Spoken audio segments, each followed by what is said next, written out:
The Ministry of Health, Wellness and Elderly Affairs successfully convened its annual Pre-Atlantic Hurricane Season Preparedness meeting on Wednesday, May 21st, 2025. The session brought together heads of departments and key representatives from the ministry and various health institutions to assess the health sector's readiness for the 2025 Atlantic hurricane season. The interactive forum provided an opportunity for stakeholders to present updates on their disaster preparedness plans and identify ongoing challenges in health emergency response. Senior Medical Officer for Urgent Care and Disaster Management, Dr. Delphina Werner, underscored the importance of the hurricane preparedness meeting. The purpose of this meeting is for us to look at the state of preparedness of the health sector as we begin the hurricane season. So we want to bring everyone on so we can have an idea of where we stand in terms of our infrastructure. We want to look at our communication. We want to look at our ability to manage our chronic patients. We want to look at things such as response, what happens when the disaster strikes. So we're looking at our coordination.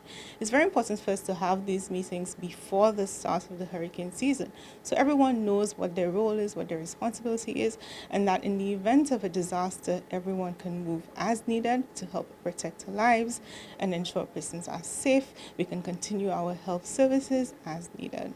Dr. Sharon Belmar George, the Chief Medical Officer, stated that this hurricane season preparedness meeting is crucial for the efficient coordination of health services before, during, and after a hurricane. Health services and the Ministry of Health, we play an integral role during disasters, from our preparation to ensure everything is in place before disaster. During, as essential services, we ensure that they are core facilities that remain open during the storm to ensure access to care during the storm.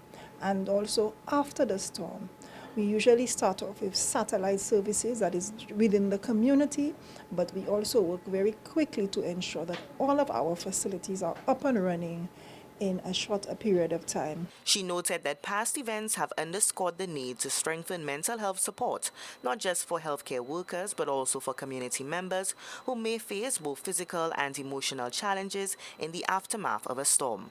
Learning from lessons in the past, there are some areas where we saw some gaps in our response that we are working to strengthen this year.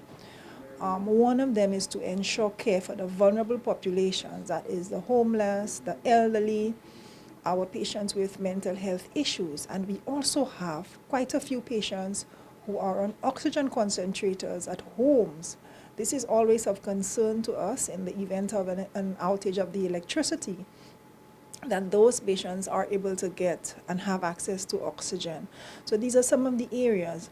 The Senior Medical Officer for Urgent Care and Disaster Management outlined key action plans for various areas, including providing health services at shelters and utilizing educational tools to inform the public. After we've convened this meeting, we have identified some of the needs, so we are going to attend to those. For example, we have facilities that remain open for 24 hours during a hurricane. For example, the urgent care facility, so we're looking at Grosley Polyclinic, Denry Hospital, Soufriere Hospital, and now Betty Wells Urban Polyclinic, in addition to our hospitals, St. Jude's Hospital, Millennium Heights Medical Complex, and Tapia Hospital.